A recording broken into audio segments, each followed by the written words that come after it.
حلبان هوري حلبان حارته كسو دواو حلبان وصينا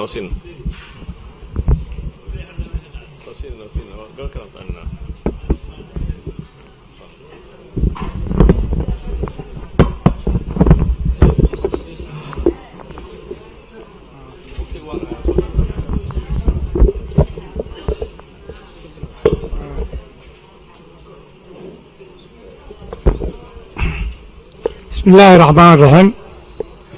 قلت ميكروفون ما في أنا ما مقلع على سكان. بسم الله الرحمن الرحيم. مدن يالين بروين runtii kudaan soo talagelay maanta halkaanaan ka hadlo waxaanse xoogaa dareensana aan aad u dareensana wax badan oo aan ku guuxaynay oo aan ku fakeraynay oo dhibaato lagu haysay in umad badan nala fahamtay sidaa awgeed waxaan mahad u soo jeedinayaa raggii fakeray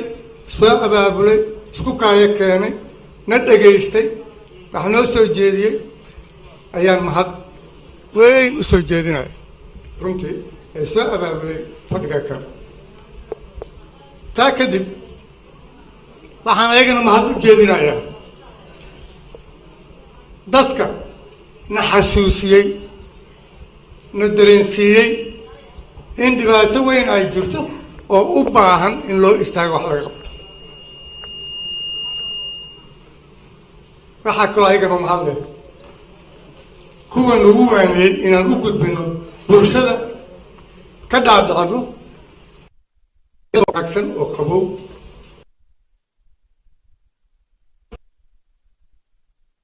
arrinta maanta aan ku dhex jirno waa arrin dhacday waa arrin jirta waa arrin soo socotay waa arrin la malaysan karay inay dhacdo ma ahayn aanan malaysanayn arrintan waa malaysanayna waxaan u malaysanaynay markii hoggaankeennii siyaasadeed dhaqan dhaqaale uu la wareegay ummad aan annaga ahayn ra'yi aan annaga naga imaan dareen aan keenna ahayna nala ku abaabulay wax nala kugu dhisay waxda naloo geliyey tan raaca nala yidhi waan ogeyn dhibaatana kale in imaanayso waxaan u ogaan weyn laakiin ma ahayn midaan ku midaysannahay ma ahayn kumaanaa midaysnay waayo maxay u suurtoobi weyse inaan ku midoobi weyno waxay u suurtoobi weyse inaan ku midoobi weyno oo arrintaas aan ka tashan weyno maamulka jiray hoggaankii jiray markaas ilaa maantana jira hoggaanku ma aha hebel keliya hoggaanku waa nidaam la isku raacsan yahay ee bulshadeed ee siyaasadeed oo wax lagu qabsan karo suurtoobi kara inuu miro dhalo nooma soo gaarintaas nooma ay talin dadkii noo talin lahaa waxaa noo tariya dadaan aqoon dadaan mashaakilkeena ogeyn dadaan siyaasaddeena iyo waxaynu ku dabaqayaan aanan iskeeni karin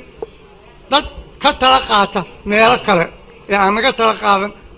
maxaa la yidhaha aan ka tala qaadan ummaddooda meelo kale ka qaata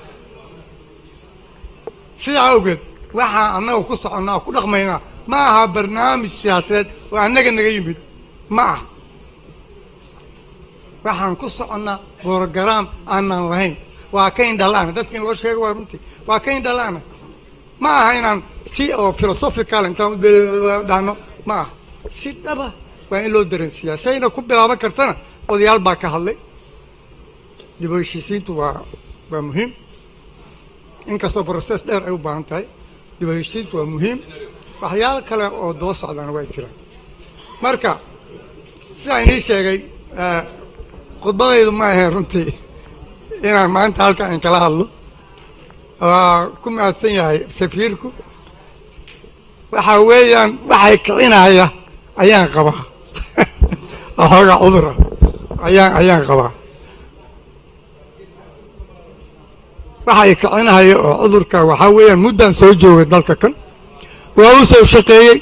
waa u soo halgamay ninka dhahaya maan halgamin asagay jirtaa waanu halganay waxaanu ku halganay wanaagga iyo midnimada qarankan inuu yimaado waxaan ku halganay hoggaanka dhabta oo saxda inaan helno waxaan ku halganay dalka inuu shuruuc iyo nidaam yeesho iyo institution u shaqeeyo laakiin sidaan u wada halganay aan islahayn nin baa u halgamay inuu guri dhisto وما هالقمتها نبغى هالقمين ونادرك سواك شقيه وما هالقمتها لكن بحال الدنيا بس كنا ناسين نفع بوالين نستحي نقل ضبوي جيران إن أنس درين سينو استصالينو والحقيقة بعدم تكفتا قدرين مرنا ويالي كرنا ومري كرنا واسمايستان كرنا وكولي كرنا والراعي كرنا واحد بلان ما صح كرنا لكن حلوة بهية وبستكلسك هرتاغن inaan wareejino marka hore waa mahadsantihiin aad iyo aad baan